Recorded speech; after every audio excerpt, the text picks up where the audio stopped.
más temprano, es un placer recibir en Ciudad Viva a Verónica Pérez Bentancur, una de las 3 investigadoras que le puso nombre a este libro que se llama ¿Cómo sobrevive la militancia partidaria? El Frente Amplio de Uruguay. Un libro que en el 2020 recibió un premio internacional, la Libertadores, la Copa del Mundo, para los investigadores. La primera vez que un equipo latinoamericano ganó un reconocimiento tal. Lo cierto es que este 2022 el libro se transcribe al español porque fue publicado en inglés, que es el idioma universal de la ciencia, según cuentan los que saben, y publicado en Gran Bretaña, que ya la publicación en sí fue un premio para este trabajo serio que pone el foco en la militancia. Ellos hablan del caso del Frente Amplio como un caso desviado, una desviación de lo que es la lógica de los partidos de masas de Latinoamérica, del mundo. De eso vamos a estar hablando con Verónica y quiero empezar por el título. Primero, bienvenida, Verónica. Gracias por estar con nosotros. Gracias por la invitación. ¿Cómo sobrevive la militancia partidaria? Sobrevive, es un verbo que no habla de crecimientos, de desarrollos, sino de mantener algo que parece que en el mundo cuesta mucho. Bueno, el libro exactamente no es sobre cómo florece la militancia, sino sobre cómo sobrevive.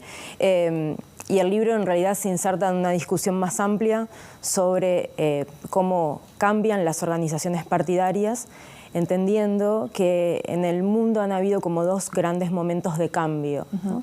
De las estructuras partidarias. Primero con el sufragio universal masculino hacia principios del siglo XX, los partidos de élites, algunos partidos de élites, en particular en Europa, se convierten en partidos de masas, es decir, en partidos con militantes. Y estas estructuras tenían un cierto sentido, ¿no? Para la vida cotidiana de los partidos, ¿no? Los militantes eran necesarios, por ejemplo, para hacer campañas, ¿no? Para juntar dinero, para hacer finanzas. En ese sentido, los partidos con militantes fueron una categoría quizás un poco extendida, ¿no? en el mundo, en particular en Europa, pero luego con otros cambios que ocurren a nivel de las sociedades, en particular con el avance de los grandes medios de comunicación y después con la revolución de las redes, los partidos con militantes van perdiendo sus estructuras y se van oligarquizando, lo que quiere decir, y eso tiene consecuencias sobre las decisiones se van concentrando en los principales líderes, ¿no? Y bueno, y el Frente Amplio es un partido que escapa a esa tendencia, aun cuando está sometido a las mismas presiones estructurales, digamos, ¿no?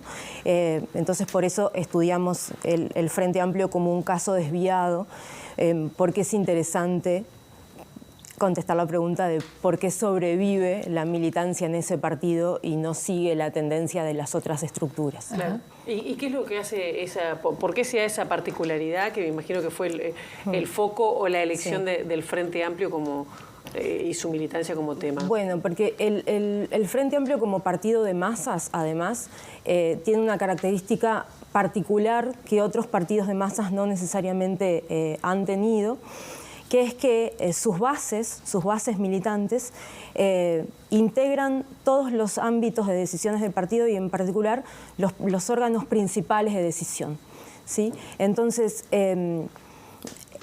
esta estructura donde los militantes tienen acceso a los principales órganos de decisión del partido y por lo tanto... Por ejemplo, el plenario. El plenario, la mesa política y el Congreso, ¿no? El Congreso del Frente Amplio es un congreso de militantes, básicamente, ¿no? Entonces, el libro muestra cómo estas instituciones, ¿no? que se ha dado históricamente, digo, esto fue una construcción que ocurrió en un momento histórico, en las etapas fundacionales del Frente Amplio. Esta construcción entonces dota a los militantes de un sentido de eficacia importante, es decir, de que su participación en la estructura del partido hace una diferencia. Entonces, por eso la militancia se reproduce, ¿no?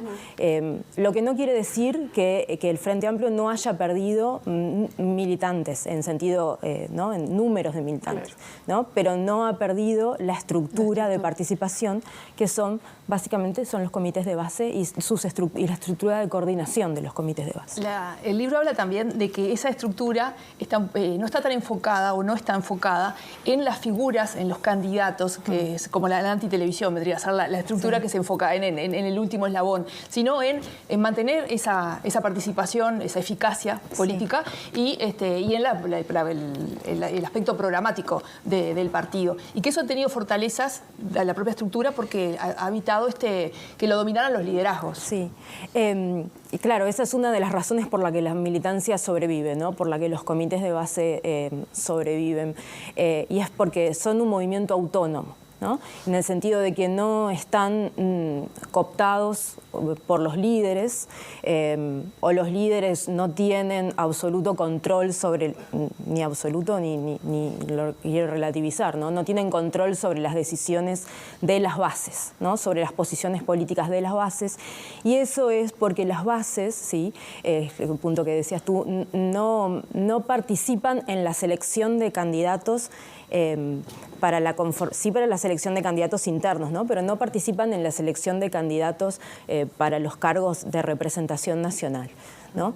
Su función va por otro lado, ¿no? Es lo que nosotros llamamos, son organizadores dentro del partido, ¿no? Es decir, organizan el territorio y convierten adherentes en otros militantes, ¿no? Y tienen incidencia sobre las posiciones políticas del partido. Ese es además un rasgo, el rasgo democrático de esta estructura, ¿no? Porque ese es otro de los puntos del libro. La incidencia. Sí, y cuando los partidos son democráticos, a veces hay un error en esta idea. Los partidos, la idea de democracia dentro de los partidos es diferente a la idea de democracia en las sociedades, ¿no?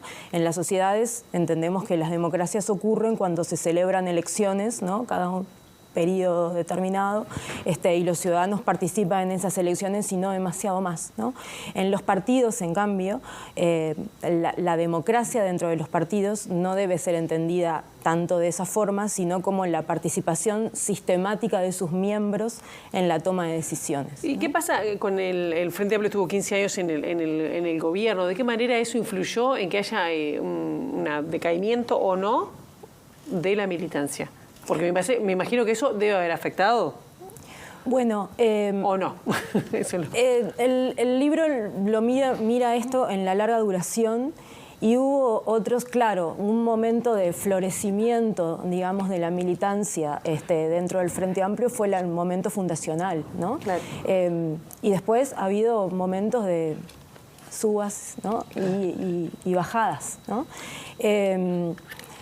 Pero si miramos los últimos años, ¿no? Han habido dos momentos que muestran que tener esta estructura ha sido funcional al Frente Amplio para reactivarse en momentos importantes, ¿no?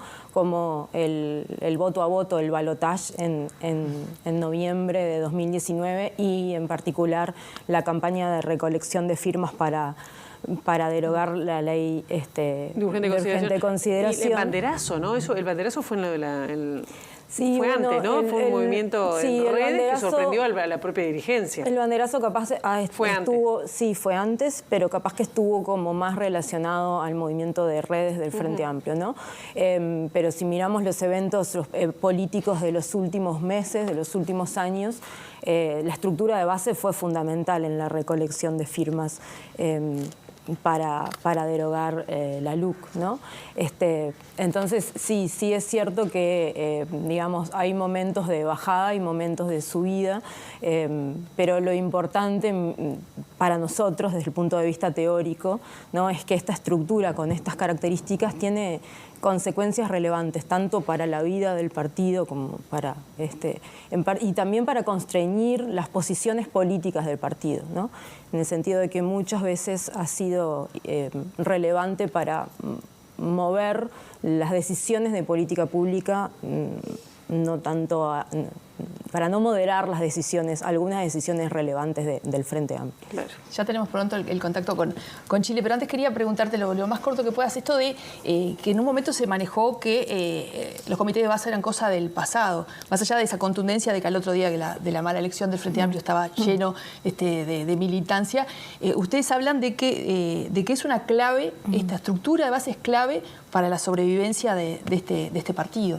Sí, me parece que esta pregunta que haces está ligada a el punto de la democracia dentro de los partidos, ¿no?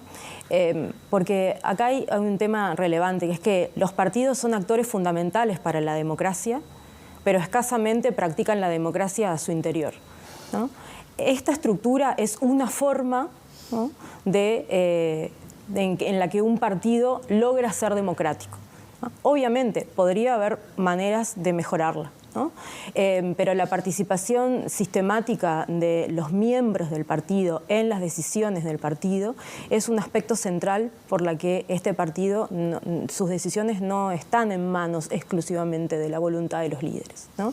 Entonces, ese es como uno de los puntos centrales del libro. Bien, y ya recibimos, porque tenemos un par de preguntas más sobre el libro, y estamos recibiendo con mucho gusto a Fernando Rosenblatt, que está, es uno autor y además está en Chile, que vamos a hablar luego de otros temas con él. Fernando, un gusto que estés en contacto aquí con Montevideo, con Ciudad Viva. Hola, ¿qué tal? Mucho gusto y muchas gracias por la invitación. Por favor. Yo aprovecho ya a preguntarte, no sé cómo se reparten entre ustedes, pero te puedo preguntar a ti. No, yo pensaba, cuando recién hablaba Verónica de la democracia interna que tiene esto y del peso de la militancia y de las bases, uno a veces piensa por cómo se han dado algunas definiciones, por ejemplo, el rol que tienen los movimientos sociales en las bases y también el Partido Comunista. Si a veces no hay una sobrerepresentación de algunos grupos en las bases que pueden en un congreso cambiar la decisión. ¿Cómo lo observan? No sé si Fernando quiere responder esto o Verónica, a ver cómo hacen. Bueno, está instalado en el sentido común, digamos, de que hay ciertos sectores que dominan las bases del Frente Amplio, y nuestros datos indican que eso no es así. Por un lado, en la encuesta que realizamos a adherentes, y si observamos a quienes participan en comités de base, eso no sería así, digamos, ¿no? Por un lado. Pero por otro lado también analizamos decisiones de las bases que en algunas ocasiones fueron contra las decisiones o las intenciones de estos sectores que tú comentas, ¿sí? Y en tercer lugar también está en cómo funciona la lógica del movimiento en la estructura del Frente Amplio. Digamos, cuando uno es delegado, ¿verdad?, del comité o de la coordinadora y demás en diferentes instancias, uno está siendo delegado de esa instancia y no del sector, y eso se respeta, ¿verdad? Entonces, creo que esos elementos son bien importantes, lo que no quiere decir que efectivamente haya sectores que tienen mayor presencia en la estructura, y ahí lo que cabe preguntarse es cuál es el rol que le dan los sectores a la estructura, ¿verdad? No hay ninguna traba para que militantes de otros sectores puedan ser parte de esta, para que su militancia sea a su vez parte de los comités de base, ¿verdad? Ese es un punto, digamos, más allá de la discusión del rol de los sectores en las bases, que creo que es un punto muy, muy importante que tratamos de hacer en el libro, y que está muy relacionado con quienes estudian democracia participativa y demás. El asunto pasa por dos claves. Yo estaba escuchando atentamente a Verónica antes de sumarme a la conversación, y creo que lo que ella señalaba es central, ¿verdad? Y un punto muy importante es el acceso abierto que tiene esta estructura, ¿verdad? Cualquier persona que quiera sumarse a la estructura puede hacerlo y sabe cómo hacerlo, ¿verdad? Y ese es un dato también que emerge de nuestra encuesta a adherentes, y además también de observación del funcionamiento del Frente Amplio, ¿sí? Entonces, es un acceso abierto, ¿sí?, donde la militancia, como decía Verónica, tiene incidencia en las decisiones del partido. Son elementos que son claves más allá de la cantidad de gente que participa, porque la cantidad puede estar asociada a elementos que tienen que ver con el funcionamiento de la democracia en general, el momento histórico que se vive y demás, de mayor o menor involucramiento de las personas en la vida de la democracia y de los partidos en particular, y de este partido en específico, ¿verdad? Sí. Pero lo importante es que el acceso es abierto, sí. ¿Sí? Y por lo tanto no hay nada que impida que alguien quiera sumarse y formar parte de esta instancia. Fernando, el libro habla de ese papel protagonista de los militantes en formar nuevos militantes. No son ellos quienes reciben a esos adherentes y los convencen de que estar ahí tiene sentido, de que es eficaz, de que lo que puedan aportar es luego interesante para el desarrollo de la fuerza política. Y ustedes han hablado también en el libro de lo generacional, porque también se ha hablado de la edad de quienes viven ahí. Y más allá de que está explicado, me gustaría que hablaras de esta vertiente de la edad, de lo generacional, de lo que implica en este mundo del marketing político ir a un comité de base para la gente joven, que se contrarresta con este dato que ustedes dan del número de 7.000 personas semanal o quincenalmente se movilizan en los comités de base de todo el país. ¿Cómo es la realidad a ese nivel y qué posibilidades, qué expectativas de sobrevivencia tiene este tipo de movimientos en tiempos de marketing? Sí, por un lado, de acuerdo a nuestra encuesta y lo que hemos observado y las entrevistas que hicimos, efectivamente, los más jóvenes no son el sector mayoritario, pero cabe preguntarse, si eso se debe a algo que tenga que ver con los comités de base o con los ciclos de vida, ¿verdad? ¿Quiénes son los que tienen más tiempo disponible para poder militar? Y eso es lo que observamos en cualquier democracia, en cualquier partido, en cualquier lugar del mundo. O sea, ahí no hay un elemento extraño, para resaltar. Sería un problema si no hubiera derechamente jóvenes o si, uno no viese esa reproducción generacional, pero sí se observa. Por otro lado, también, de nuevo, el tiempo histórico que vive la democracia en el Uruguay quizás explique un poco también los números y también el tipo de participación que se da.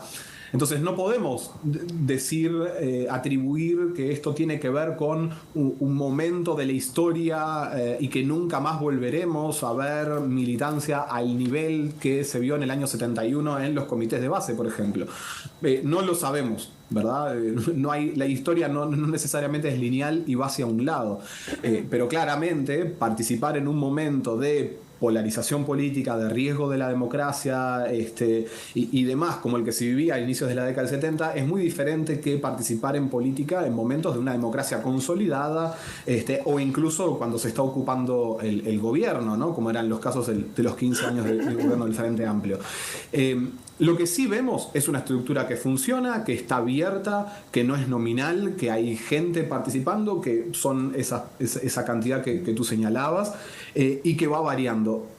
Y una indicación de la reproducción, creo es lo que señalamos y que conversaban con Verónica, que señalamos en el prefacio de la edición en español, ¿verdad? O sea, las pruebas, de alguna manera, las señales que tenemos de esta capacidad de reproducción se vieron, por un lado, con lo que pasó con el voto a voto y con la campaña de la LUC, de revitalización, pero también del incremento de la participación en la última elección interna en relación a la anterior. Son ciertas indicaciones que de alguna manera cuestionan esta idea de que es una estructura que va en declive siguiendo una trayectoria que se observa en todos los partidos del mundo, ¿verdad? Bien. Nosotros no podemos predecir, no es la intención del libro predecir qué es lo que va a suceder con la estructura del Frente Amplio de aquí en adelante, pero lo que observamos no es una estructura en declive. Fernando, vamos a cambiar ahora de tema, pero un último comentario, no sé, con Verónica, a quien vamos a despedir, porque ahora queremos hablar de Chile contigo, Fernando. Lo dejamos un poco de stand-by a Fernando. Y vamos a nombrar también a Rafael Piñeiro, el otro que ya estuvo en Ciudad Viva, fue uno de nuestros invitados, de esta investigación que está abierta a la población. Este libro está disponible y es un buen aprendizaje para descubrir esas posibilidades y esa realidad de datos como los que teníamos, que hablaba recién Rafael, de que ese sentido común, eso que todos pensamos que el Partido Comunista o el MPP está en la base, no es tan realista. Sí, el libro, aporta una cantidad de datos de diferentes fuentes que destierran algunos mitos sobre la estructura del Frente Amplio, ¿no? Totalmente. Bueno, habrá que leerlo. Habrá que leerlo, habrá que sí. Lo recomiendo de verdad. Muchísimas gracias por estar con nosotros. Gracias a ustedes. Y nosotros seguimos, igual te invitamos a que sigas, Claro. porque vamos a estar hablando con Fernando por la situación que se está viviendo en Santiago, que, bueno, en Chile, el 4 de septiembre se previsita si se aprueba o no la Carta Magna, que, bueno, va a ser, que plantea una serie de cambios estructurales en el país tras lo que fue el estallido de 2019. ¿Cómo están? Las encuestas no son muy halagüeñas en cuanto a que se pueda llegar a aprobar esta Carta Magna, y lo cual complicaría, y ya te lo pregunto también, la situación del presidente Gabriel Boric. Sí, las encuestas indican, todas ellas hasta el momento, una victoria del rechazo, ¿verdad? Ahora, yo creo que el escenario es de incertidumbre. Yo no puedo decir, bueno, va a ganar el apruebo o va a ganar el rechazo. Las encuestas son un instrumento, nos dan una cierta idea. Lo que sucede es que tenemos un escenario bien particular en relación a lo que ha sido la trayectoria del proceso político chileno desde la transición hasta ahora.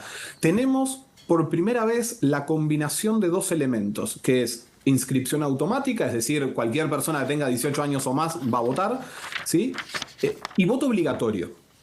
Es la primera vez que tenemos esa combinación. Y en ese sentido, la cantidad de gente que va a quedar automáticamente incorporada al proceso político es mucha más de la que ha participado tradicionalmente. Ahora, la pregunta siguiente sería: bueno, ¿el voto será efectivamente obligatorio y tendremos unos niveles de participación del que observamos en Uruguay, por ejemplo, tradicionalmente? Bueno, yo creo que no creo que lleguemos a los niveles de 89, 90% de participación. Pero tampoco sabemos cuánta gente va a participar. Y tampoco sabemos, por lo tanto, cuál va a ser la composición del electorado que va a ir ese día. Entonces, las encuestas se están manejando con esos niveles de incertidumbre que son muy importantes, ¿sí?, en relación a quién va a participar y cómo va a participar esa gente, que mucha de ella será la primera vez que va a estar participando en una elección. Pero es por mayoría simple, Fernando, es decir, si vota el 20% de la población de los habilitados o el resto vota en blanco, ¿cómo se define? Sí, gana la opción que saque más votos, ¿sí? Digamos, ¿qué es lo que no, digamos, qué es lo que no sabemos? ¿Sí? No sabemos cómo se comporta ese electorado. Tenemos algunas indicaciones, ¿verdad? Y por eso a mí me generan ciertas dudas los resultados de las encuestas, ¿no?